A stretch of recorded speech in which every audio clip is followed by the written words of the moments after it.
इकरा classes में आपका स्वागत है। आज की इस वीडियो में हम लोग मैथ्स में क्लास 10th के चैप्टर 8 त्रिकोणमिति को पढ़ने वाले हैं, जिसे इंग्लिश में क्या कहा जाता है, ट्रिग्नोमेट्री कहा जाता है। ये चैप्टर क्लास 10th के लिए मोस्ट इंपॉर्टेंट चैप्टर है, इसलिए इस चैप्टर को हम लोग बिल्कुल बेसिक से और बिल्कुल डिटेल्स में पढ़ने वाले हैं। चलिए हम लोग शुरू करते हैं। ट्रिग्नोमेट्री जो है बाबू, ट्रिग्नोमेट्री जो है ये 3 वर्ड से बना है। पहला वर्ड इसमें क्या है, ट्री। पहला वर्ड क्या है इसमें, ट्री। दूसरा वर्ड क्या है इसमें, गोन। और तीसरा वर्ड है मेट्री। यानी इन्हीं 3 वर्ड से ट्रिग्नोमेट्री बना है। तो अगर हम लोग इसको ब्रेक करें, इसको तोड़ने की कोशिश करें, तो ट्री मतलब होता है थ्री। ट्री मतलब क्या होता है, थ्री। और गोन मतलब होता है एंगल। गोन मतलब क्या हो जाएगा, एंगल। इसी तरीके से मेट्री मतलब होता है मेजर। मेजर मतलब मापना। यानी 3 एंगल को मापना ही क्या कहलाएगा, ट्रिग्नोमेट्री कहलाएगा। यानी 3 कोण को मापना ही क्या कहलाएगा, वो हमारा त्रिकोणमिति कहलाएगा। चलिए अब अगर हम लोग त्रिकोणमिति को अगर हम लोग संधि विच्छेद करें, अगर यानी हम लोग तोड़ने की कोशिश करें, तो ये भी 3 वर्ड से बना है। पहला वर्ड इसमें क्या जाता है, त्रि। पहला वर्ड इसमें क्या आ जाएगा, त्रि। त्रि मतलब हो जाता है 3। इसी तरीके से दूसरा वर्ड इसमें क्या आ जाएगा, गोन। दूसरा वर्ड क्या आ जाएगा, गोन। और तीसरा वर्ड आ जाएगा मिति। यानी मिति मतलब माप। यानी 3 कोण का माप ही क्या कहलाएगा, 3 कोण का माप ही क्या कहलाएगा, त्रिकोणमिति कहलाएगा। अब एक बात समझिए, 3 कोण किस में होता है, 3 कोण किस में होता है, आप लोग जानते होंगे कि 3 कोण किस में होता है, 3 कोण होता है त्रिभुज में। 3 कोण किस में हो जाएगा, त्रिभुज में होगा। यानी त्रिभुज का माप ही क्या कहलाता है, त्रिकोणमिति कहलाएगा। अगर हम लोग सिंपल भाषा में समझने की कोशिश करें कि त्रिकोणमिति क्या है, तो त्रिकोणमिति हम लोग कहेंगे तीन तीन कोण का माप क्या कहलाता है, त्रिकोणमिति। और 3 कोण किस में होता है, 3 कोण होता है हमारा त्रिभुज में। इसलिए हम लोग कह सकते हैं कि त्रिभुज का माप ही त्रिभुज का माप ही क्या कहलाता है, वो हमारा त्रिकोणमिति कहलाता है। त्रिकोणमिति का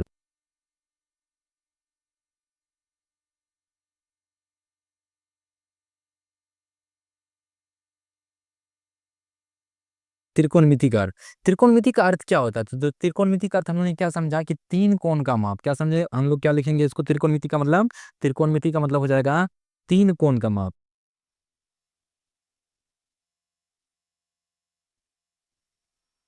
3 कोण का माप। अगर हम लोग दूसरा वर्ड में देखें कि 3 कोण किस में होता है, 3 कोण किस में होता है, तो हम लोग बोलेंगे 3 कोण त्रिभुज में होता है। तो हम लोग कह सकते हैं कि त्रिभुज का माप, त्रिभुज का माप। प्यारे बच्चों, आप लोग जानते होंगे त्रिभुज को अगर हम लोग बनाने की कोशिश करें, तो त्रिभुज में क्या होता है, 3 कोण होता है। इसको क्या बोले हैं, कोण। 3 कोण होता है और 3 भुजा होता है। भुजा मतलब साइड।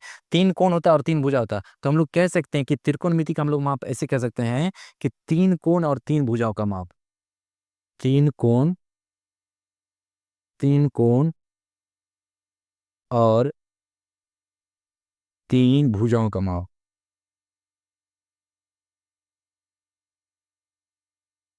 तो त्रिकोणमिति मतलब हम लोग क्या कह सकते हैं, नॉर्मली जो है त्रिकोणमिति का अर्थ जो होता है, त्रिकोणमिति का मतलब क्या होगा, 3 कोण का माप, या तो ये कह सकते हैं। और 3 कोण किस में होता है, तो त्रिभुज में। तो यानी कि हम लोग ये भी कह सकते हैं कि त्रिभुज का माप। और त्रिभुज में ही 3 कोण और 3 भुजा होता है, तो हम लोग कह सकते हैं त्रिकोणमिति का मतलब क्या होता है, त्रिभुज के 3 कोण और 3 भुजाओं का माप ही क्या कहलाता है, त्रिकोणमिति कहलाता है।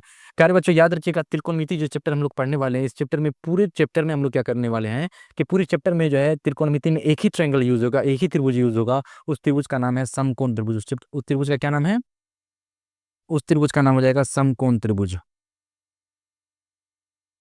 समकोण त्रिभुज, समकोण। समकोण त्रिभुज को इंग्लिश में क्या कहेंगे, राइट एंगल,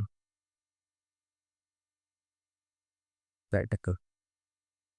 राइट एंगल क्या होता है, यानी समकोण त्रिभुज क्या होता है, समकोण त्रिभुज क्या होता है, जिस त्रिभुज का एक कोण 90 डिग्री हो, जिस त्रिभुज का एक कोण कितना डिग्री हो, 90 डिग्री हो, ऐसे त्रिभुज को हम लोग क्या कहेंगे, समकोण त्रिभुज कहेंगे। तो क्या हम लोग इसको समकोण त्रिभुज कह सकते हैं, बिल्कुल कह सकते हैं। क्यों, क्योंकि जिस त्रिभुज का एक कोण, कोई भी कोण, जरूरी नहीं कि ये वाला कोण, अगर ये वाला भी कोण अगर 90 डिग्री है, तो उसको हम लोग क्या बोलेंगे, समकोण त्रिभुज बोलेंगे। तो जिस त्रिभुज का कोण, यहाँ पे हम लोग इसको लिख देते हैं,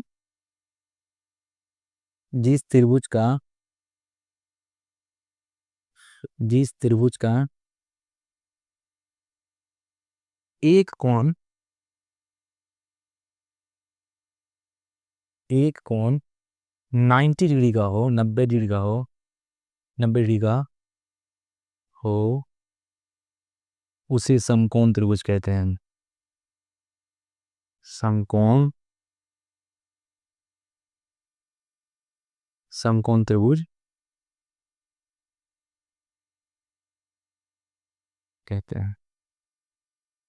तो उम्मीद करते हैं कि आप लोग ये समझे होंगे कि त्रिकोणमिति मतलब तो हम आपको बता दिए 3 कोण का माप होता है। अब त्रिकोणमिति में यानी कि इस चैप्टर में हम लोग क्या करने वाले हैं कि पूरे चैप्टर में आपको समकोण त्रिभुज काम आने वाला है। तो यानी कि हम लोग अगर बात करें कि समकोण त्रिभुज क्या होता है, तो कहेंगे समकोण त्रिभुज यानी जिस त्रिभुज का एक कोण 90 डिग्री हो उसे हम लोग क्या कहेंगे, समकोण त्रिभुज कहेंगे, यानी राइट एंगल ट्रायंगल कहेंगे।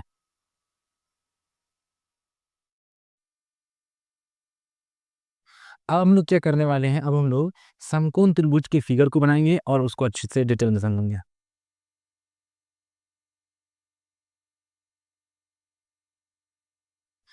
इस इस फिगर को क्या करने वाले हैं, इस ट्रायंगल को क्या कहेंगे, इस ट्रायंगल को हम लोग कहेंगे समकोण त्रिभुज। इस ट्रायंगल को हम लोग क्या कहने वाले हैं, इस ट्रायंगल को हम लोग कहेंगे समकोण त्रिभुज। समकोण त्रिभुज में जो ये वाला कोण होगा बाबू, ये वाला जो कोण होगा ये 90 डिग्री का होगा, ठीक है। और समकोण 90 डिग्री का जो सामने वाला जो एंगल होता है, सामने वाला जो साइड होता है, उस साइड को हम लोग क्या कहेंगे हिंदी में, उस साइड को हम लोग कहेंगे कर्ण। उस साइड को क्या कहा जाता है, कर्ण कहा जाता है। और याद रखिए कर्ण को इंग्लिश में क्या बोलेंगे, कर्ण को इंग्लिश में क्या कहता है, हाइपोटेनस। हाइपोटेनस कर्ण को इंग्लिश में क्या कहा जाता है, हाइपोटेनस। और इसी साइड को हम लोग कहते हैं सबसे बड़ी भुजा। सबसे बड़ी भुजा। इसी साइड को कहा जाता है कि ये फिक्स साइड है, यानी ये साइड चेंज नहीं होगा, यानी ये बदलने वाला है नहीं। तो इसको हम लोग कह सकते हैं फिक्स साइड। फिक्स साइड से मतलब क्या हुआ कि ये साइड जो है यानी कि कर्ण जो है, कर्ण हमारा बदलने वाला नहीं।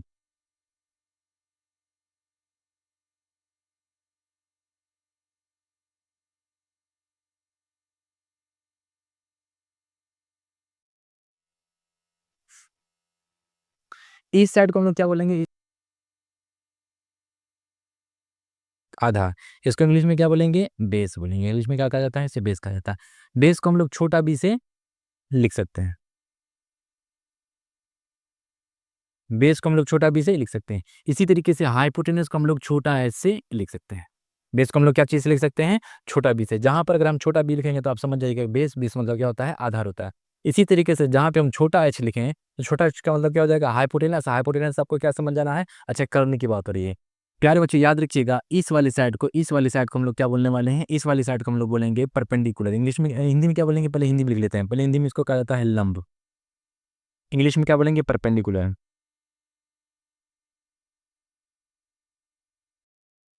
परपेंडिकुलर। अगर जहाँ पे छोटा पी लिखा हो तो आप क्या समझ जाइएगा, जहाँ पे छोटा पी लिखा हो वहाँ पे हम लोग समझ जाएंगे कि अच्छा ये हमारा लंब की बात हो रही है, यानी परपेंडिकुलर की बात हो रही है। तो समकोण त्रिभुज का हमने एक फिगर बनाया, एक फोटो बनाया और हम आपको समझाने की कोशिश कर रहे हैं कि समकोण त्रिभुज में 90 डिग्री के सामने वाला जो साइड होता है उसको हम लोग क्या कहते हैं हिंदी में कर्ण। और कर्ण का इंग्लिश में कहा जाता है हाइपोटेनस। हाइपोटेनस मतलब एच। और इस वाली साइड को यानी कर्ण को ही सबसे बड़ी भुजा कहा जाती है, यानी सबसे बड़ी साइड जो होती है वो राइट एंगल ट्रायंगल में वो हमारा कर्ण होता है। और इसी साइड को कहा जाता है ये फिक्स साइड, यानी ये साइड चेंज होने वाला नहीं। इसका मतलब ये हुआ कि ये आधार और ये लंब क्या हो सकता है, आपस में चेंज हो सकता है। किस कंडीशन में चेंज होगा हम लोग आगे देखेंगे, लेकिन इतना याद रखना है कि ये जो कर्ण है ये कर्ण आपका चेंज होने वाला नहीं है। अब हम लोग बात करते हैं कि किस आधार में ये जो है लंब और आधार जो है ना ये चेंज होता है, इसको हम लोग देखते हैं।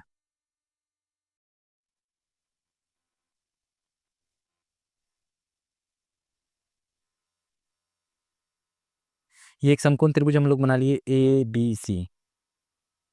अगर यहाँ पे हम एक एंगल मान लेते हैं, एंगल को अभी थीटा मान लेते हैं। थीटा क्या होता है हम आपको बताएंगे, लेकिन अगर हम यहाँ पर थीटा मान लेते हैं तो आपको अभी हम बताएं कि इस वाले साइड को हम लोग क्या कहेंगे, इस वाले साइड को हम लोग बोलेंगे कर्ण। इस वाले साइड को हम लोग क्या बोलेंगे, कर्ण। और ये वाला साइड ध्यान समझिएगा कि जो जो 90 डिग्री के सामने वाला हो, जो 90 डिग्री का सामने वाला जो साइड होता है उसी को हम लोग क्या बोलते हैं, कर्ण बोलते हैं। लेकिन जो थीटा के सामने वाला जो साइड होते हैं उसको हम लोग क्या बोलेंगे, लंब बोलेंगे। क्या बोलेंगे, लंब बोलेंगे। यानी इसको हम लोग क्या बोलने वाले, पी। और कर्ण को क्या बोलेंगे, कर्ण को हम लोग एच बोलेंगे। इसी तरीके से जो बच गया साइड, जो साइड बच जाएगा उसको हम लोग क्या बोलने वाले हैं, आधार। उसको हम लोग क्या बोलने वाले हैं, आधार। आधार से क्या होगा, बेस। बेस से मतलब बी। यानी कि हम लोग कह सकते हैं कि 90 डिग्री के सामने वाला जो साइड होता है, यानी जो भुजा होता है, उस भुजा को हम लोग क्या बोलेंगे, कर्ण। लेकिन अगर थीटा के सामने वाली जो साइड होती है उसको हम लोग क्या बोलेंगे, लंब बोलेंगे। जो बच जाएगा साइड उसको हम लोग क्या बोलेंगे, आधार। अगर दूसरा फिगर, एक फिगर अगर हम लोग और समकोण त्रिभुज का देखने की कोशिश करें, इसका नाम हम लोग रख लेते हैं PQR। यहाँ ध्यान दीजिए, अभी हम लोग थीटा कहाँ पे डाले हैं, यहाँ पे। अब हम लोग क्या करने वाले हैं, थीटा हम लोग यहाँ पे डालने वाले हैं। तो याद रखिएगा थीटा के सामने वाला जो एंगल होता है उसी को हम लोग क्या बोलते हैं, लंब बोलते हैं। क्या बोलते हैं, लंब बोलते हैं। लंब मतलब पी। और 90 डिग्री के सामने वाला जो 90 डिग्री वाले के सामने वाला जो साइड होता है उसको हम लोग क्या बोलते हैं, कर्ण। वैसे हम आपको बता चुके हैं कि कर्ण जो है ये आपका चेंज होने वाला नहीं है, यानी कि ये क्या होता है, ये फिक्स साइड होता है। इसी तरीके से अब जो ये साइड बच गया तो इस साइड का नाम क्या हो जाएगा, इसको हम लोग बोलेंगे लंब। इसको हम लोग क्या बोलने वाले, सॉरी, इसको हम लोग क्या बोलने वाले हैं, आधार। इसको हम लोग क्या बोलने वाले हैं, आधार। यानी कि छोटा बी से अगर हम उसको लिखें तो छोटा बी से आप क्या समझिएगा, आधार की बात हो रही है। तो इतना उम्मीद करते हैं कि ये सारी चीज़ समझ में आ गया होगा। फिर से हम इसको एक मरतबा रिवीजन करवा देते हैं कि अगर समकोण त्रिभुज में यानी राइट एंगल ट्रायंगल में एक राइट एंगल ट्रायंगल बना हुआ है और 90 डिग्री के सामने वाला जो साइड होता है, 90 डिग्री के सामने वाला जो साइड होगा उसको हम लोग क्या बोलेंगे, उसको हम लोग बोलेंगे कर्ण। कर्ण को इंग्लिश में क्या कहा जाता है, हाइपोटेनस। हाइपोटेनस को स्मॉल एच से डोनेट करते हैं यानी शो करते हैं। और कर्ण को ही हम लोग बोलेंगे सबसे सबसे बड़ी भुजा। सबसे बड़ी भुजा क्या होती है, सबसे बड़ी भुजा हमारी कर्ण होती है। और इसी कर्ण को ही हम लोग क्या बोलेंगे, ये फिक्स साइड, यानी कि ये साइड चेंज होने वाला नहीं है। इसका मतलब ये हुआ कि आधार और लंब क्या होगा, ये चेंज होता रहेगा, यानी ये बदलता रहेगा। ध्यान से नहीं।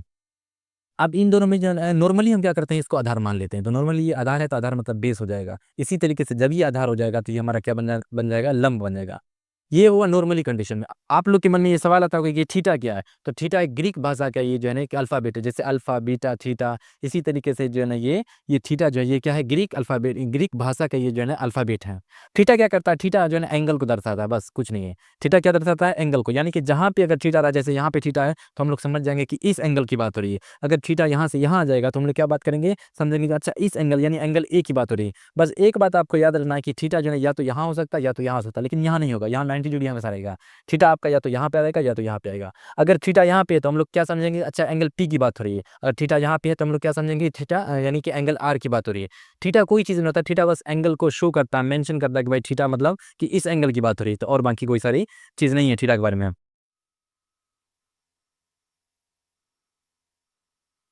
अब हम लोग इससे इससे रिलेटेड एक मेन पॉइंट लिख लेते हैं नोट डाल करके, समकोण त्रिभुज से रिलेटेड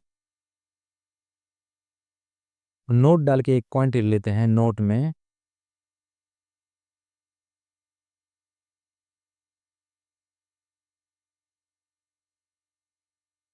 समकोण त्रिभुज में समकोण त्रिभुज में कर्ण नहीं बदलता।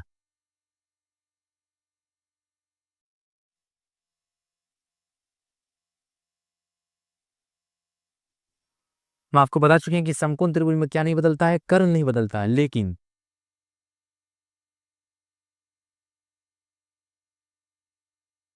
लेकिन आधार और लंब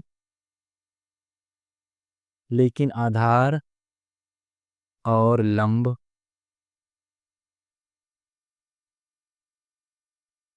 बदलता रहता है।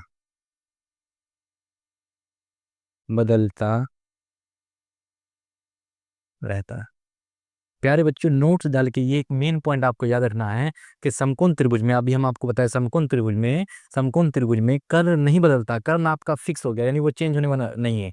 लेकिन आधार आधार और लंब क्या होता रहता है, बदलता रहता है। जैसे आप यहाँ देख सकते हैं कि अगर हम थीटा यहाँ पे डालें तो थीटा के सामने, बस आपको हमेशा याद रखना है कि थीटा के सामने वाला जो साइड होता है उसी को हम लोग बोलते हैं लंब, यानी परपेंडिकुलर बोलते हैं। तो थीटा के सामने ये हुआ तो यहाँ पे लंब। लेकिन अगर हम लोग थीटा यहाँ पे डाल देते हैं तो थीटा यहाँ पे होने की वजह से क्या होता है, ये आपका लंब हो गया। तो अभी आपका देखिए, लंब पहले ये था, अब आपका लंब क्या हो जाएगा, ये हो जाएगा। इसीलिए हम लोग कहते हैं कि समकोण त्रिभुज के सामने इसलिए हम लोग कह सकते हैं कि समकोण त्रिभुज में कर्ण नहीं बदलता है, लेकिन आधार और लंब क्या होता है, बदलता रहता है। एक एक पॉइंट और आप लोग इसमें लिख लें, एक पॉइंट और लिख लें आप लोग।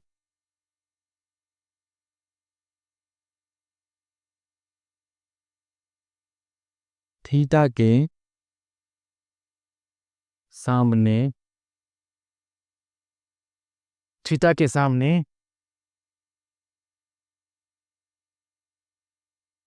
हमेशा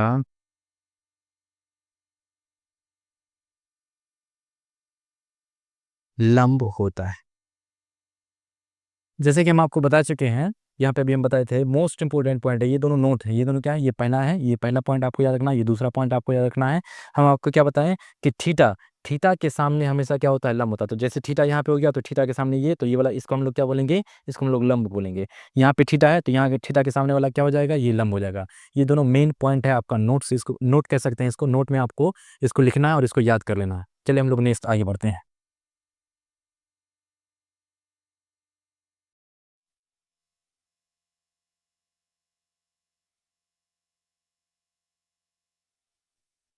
अब हम लोग पढ़ने वाले हैं पाइथागोरस प्रमेय। क्या पढ़ने वाले हैं,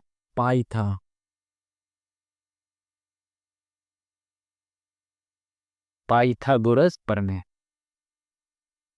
इसको इंग्लिश में क्या कहा जाता है, पाइथागोरस प्रमेय को, पाइथागोरस प्रमेय को इंग्लिश में क्या कहेंगे, पाइथागोरस थ्योरम।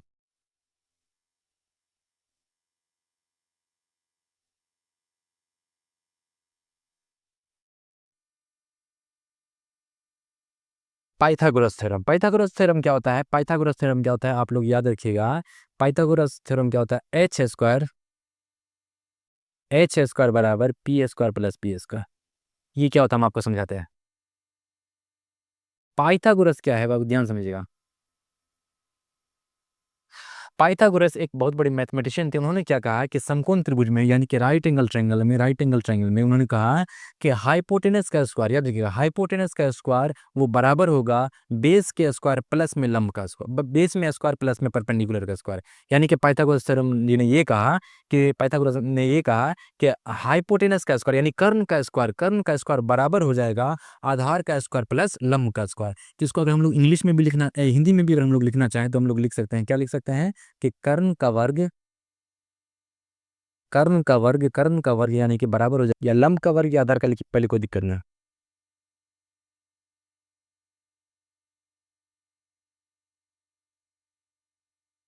अध्ययन में बहुत सारे बच्चे ये बोलेंगे कि हाइपोटेनस का स्क्वायर, हाइपोटेनस एच स्क्वायर बराबर B square plus P square नहीं लिख सकते, बिल्कुल लिख सकते हैं। जैसे आपको पता होगा कि 3 + 2 क्या हो जाता है, 5, और 2 + 3 क्या होता है, ये 5।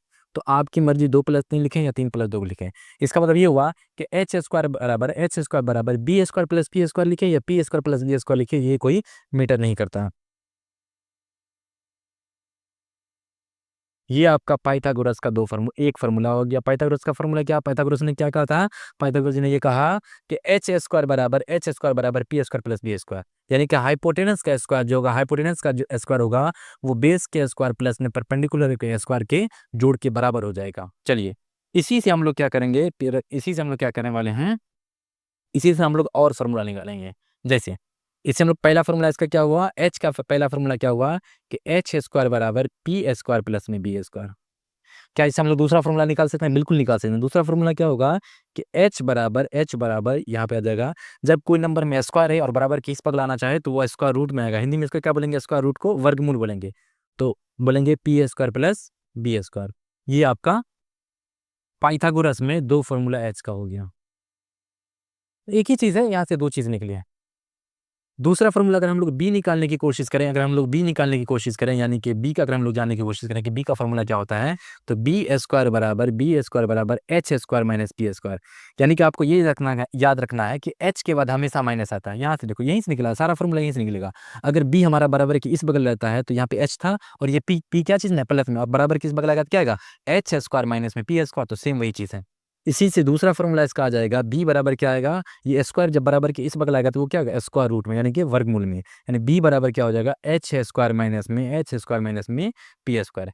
इसी तरीके से अगर हम लोग तीसरे फार्मूला की बात करें, हम लोगों ने एच का फॉर्मूला देख लिया। एच का फॉर्मूला क्या होता है, एच का फॉर्मूला होता है एच स्क्वायर बराबर P square plus B square. और बी का फॉर्मूला क्या होगा, बी स्क्वायर बराबर H square minus P square. इसी तरीके से अगर हम लोग पी का फॉर्मूला अगर हम लोग देखने की कोशिश करें, तो पी का फॉर्मूला होता है पी स्क्वायर बराबर H square minus B square. याद रखिएगा, एच के बाद हमेशा क्या आएगा, माइनस आएगा। इसी का अगर दूसरा फॉर्मूला अगर हम लोग देखने की कोशिश करें कि p बराबर क्या होने वाला है, तो p बराबर क्या होगा, ये स्क्वायर है, बराबर किस बगल जब आएगा तो स्क्वायर रूट में आएगा, तो H square minus B square. ये फार्मूला आपको पाइथागोरस में याद रखना है। टोटल कितना फार्मूला हो गया, टोटल 6 फार्मूला। लेकिन 6 फार्मूला है, लेकिन बना कितना फार्मूला से, बना है सिर्फ एक फार्मूला से। एक ही फॉर्मूला, यही फॉर्मूला से बाबू ये 6 फॉर्मूला बना है। कैसे बना है आपको हम बता दिए हैं। जैसे हमको पी का निकालना है, ये इसका कि पी का यानी कि लंब का जो ना फॉर्मूला क्या होगा, तो पी आपका बराबर की इधर ही रहेगा। ये एच स्क्वायर था प्लस में, बी क्या है चीज में प्लस में, बराबर किस बगल आएगा तो माइनस में। एच स्क्वायर माइनस में बी स्क्वायर बराबर क्या हो जाएगा, एच स्क्वायर माइनस में बी स्क्वायर बराबर जो है ना कहते हैं कि पी एच स्क्वायर माइनस में बी स्क्वायर बराबर क्या हो जाएगा, पी स्क्वायर हो जाएगा। ठीक है, तो यहाँ से आपको ये 6 फॉर्मूला निकला है और 6 फॉर्मूला को आपको याद रहना है। तो पाइथागोरस पर में क्या होता है, पाइथागोरस थ्योरम क्या होता है, H square minus P square plus B square होता है। ये फॉर्मूला है, आपको याद रख लेना है। जैसे ही आपको याद हो जाएगा, जैसे इसमें देखिए ये कौन सा, ये क्या हो जाएगा, ये आपका क्या बन जाएगा, ये आपका एच बन जाएगा। और ये वाला साइड को हम लोग क्या बोलेंगे, नॉर्मली ये वाली साइड को हम लोग बी बोलेंगे। जब कोई चीज़ ना दिया हो तो हम लोग बी बोलेंगे, और इस वाली साइड को हम लोग क्या बोलेंगे, इस वाली साइड को हम लोग पी बोलेंगे। अगर आपका थीटा यहाँ पे दिया तो बताइए, अगर आपका थीटा यहाँ पे दिया है तो क्या ये बी सही है, क्या ये भी सही हो सकता है, बिल्कुल सही नहीं हो सकता। क्यों, क्योंकि थीटा के सामने वाली जो साइड होती है, थीटा के सामने वाली जो साइड होती है, तब वो क्या बन जाएगी, तब वो आपका पी बन जाएगा। तब वो क्या बन जाएगा, वो परपेंडिकुलर बन जाएगा, यानी लंब बन जाएगा। अगर ये एच फिक्स है, ये आपका पी है, तो ये आपका क्या बचेगा, बी बचेगा। उम्मीद करते हैं इतना समझ में आया होगा। चलिए हम लोग आगे बढ़ते हैं। पाइथागोरस में आपको ये 3 फॉर्मूला नहीं बोलना है। एच बराबर क्या हो जाएगा बाबू, एच बराबर क्या होगा, पी स्क्वायर प्लस में बी स्क्वायर। इसी तरीके से अगर हम लोग बात करें कि बी का फॉर्मूला क्या होगा, बी का फॉर्मूला क्या हो जाएगा, बी बराबर क्या हो जाएगा, स्क्वायर रूट यानी वर्गमूल हम लोग कह सकते हैं एच माइनस पी स्क्वायर। इसी तरीके से तीसरा फॉर्मूला एच का हम लोग जान गए, बी का तो पी का हम फॉर्मूला क्या बताए थे आपको, तो पी बराबर क्या हो जाएगा, square root H square minus में बी स्क्वायर। ये 3 फॉर्मूला आपका मोस्ट इंपोर्टेंट है। इसी से रिलेटेड अगर हम लोग एक क्वेश्चन करने की कोशिश करें, जैसे हम आपको एक सवाल दे देते हैं कि ये आपका राइट एंगल ट्रायंगल हो गया, यानी कि हम लोग कह सकते हैं कि समकोण त्रिभुज हो गया, जिसका एक डिग्री, एक एंगल क्या हो जाएगा, एक एंगल 90 डिग्री का है। और ये साइड हम आपको दे दिए 5 सेंटीमीटर, और ये साइड हम आपको यानी कि बी आपको हम दे दिए 4 सेंटीमीटर। आपसे सवाल ये है कि पी बराबर क्या होगा, ये आपसे सवाल है। हम लोग कैसे बनाएंगे, बिल्कुल आसान क्वेश्चन है। कैसे, ये बिल्कुल आसान क्वेश्चन, हम लोग यहाँ पे इसको बना के दिखाते हैं।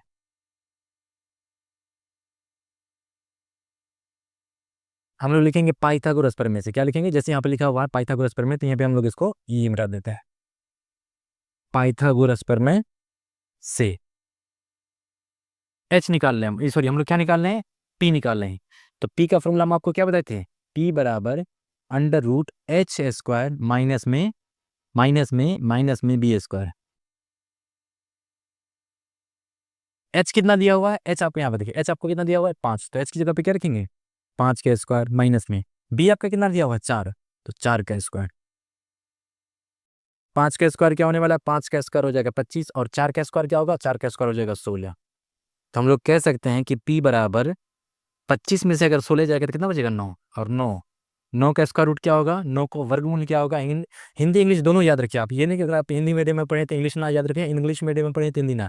आपको आसानी पैदा होगी कि आप दोनों में लैंग्वेज में याद रखें। यानी कि इसको हम लोग कह सकते हैं, इसको हम लोग क्या कहेंगे, इसको हिंदी में बोलेंगे वर्गमूल, और इंग्लिश में क्या बोलेंगे स्क्वायर रूट। तो 9 का स्क्वायर रूट क्या होगा, 9 का स्क्वायर रूट क्या हो जाएगा, 9 का स्क्वायर रूट कितना होता है, 9 का स्क्वायर रूट 3 होगा ना, इसको 9 का स्क्वायर रूट क्या हो जाएगा 3। तो हम लोग 3 निकाल लिए, हम लोग परपेंडिकुलर निकाल लिए। इसी तरीके से अगर हम लोग एक क्वेश्चन ये दे दें आपको, अगर हम आपको ये क्वेश्चन दे दें कि ये बराबर कितना है 25 और ये 7, आपको निकालना है बेस, तो किसका फॉर्मूला लगाएंगे, बेस का फॉर्मूला लगाएंगे। किसका फॉर्मूला लगाने वाले हैं, बेस का। बेस का फॉर्मूला हम आपको क्या बताए थे, बेस का फॉर्मूला हम आपको बताए थे वर्गमूल H square minus P square. यानी बी का फॉर्मूला क्या होता है, H square minus P square. तो बी की जगह बी वर्गमूल यानी कि स्क्वायर रूट, एच का मान कितना दिया हुआ है 25, 25 का स्क्वायर माइनस में पी का मान कितना दिया हुआ है, पी का मान आपको दिया हुआ है 7, तो 7 का स्क्वायर। इसी तरीके से 25 का स्क्वायर कितना होगा 625, 25 का स्क्वायर कितना होता है 625, और 7 का स्क्वायर क्या होगा, 7 का स्क्वायर आपका हो जाएगा 49। और अगर 25 में से 49 को अगर आप घटाइएगा तो आपको हो जाएगा 576। कितना हो जाएगा 576। 25 में से 6 से 25 में से अगर आप 49 को घटाइएगा कितना बन जाएगा 576 बन जाएगा। इसी तरीके से आपको पता होगा कि 576 किसका स्क्वायर रूट होता है। 576 किसका स्क्वायर रूट होता है? ये 24 का स्क्वायर रूट होता है। कितना का स्क्वायर रूट होता है? ये 24 का स्क्वायर रूट। तो इसी तरीके से हम लोग क्या किए हैं कि अगर आपके सवाल में अगर बी दिया होगा तो आप, अगर बी और एच दिया होगा तो आप पी निकाल सकते हैं। यही फार्मूला से, पाइथागोरस फार्मूला से आप लोग क्या कर सकते हैं कि अगर कोई दो चीज़ दी हुई है, तीसरा चीज़ आप आराम से निकाल सकते हैं। इसीलिए ये मोस्ट इंपॉर्टेंट चीज़ है कि पाइथागोरस थ्योरम आपको याद होना ही चाहिए। इसके बाद वाली क्लास में हम लोग क्या करने वाले हैं, इसके बाद वाली क्लास में हम लोग त्रिकोणमिति का अनुपात पढ़ेंगे, यानी रेशियो ऑफ ट्रिग्नोमेट्री पढ़ने वाले हैं। तो आज के लिए इतना ही, फिर मिलते हैं हम लोग अगली वीडियो में।